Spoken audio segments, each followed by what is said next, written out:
Basta, I am in favor of Robin Padilla's proposal na, you know what, I'll do you one better, Robin.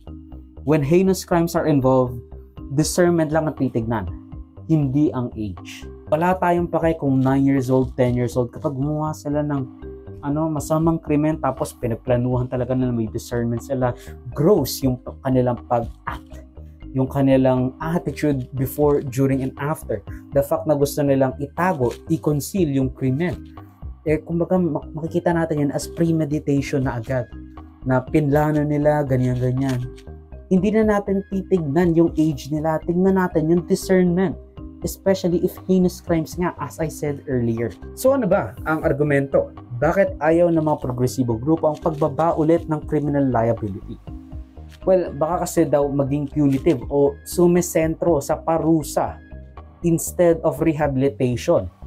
Pero as I said earlier, if we think about it, heinous crimes lang naman ang tinutukoy. Not all crimes are created equal. And ang gusto ni Robin Padilla, the heinous crimes are the ones to be committed and kind of made it so na they shall be tried as adults.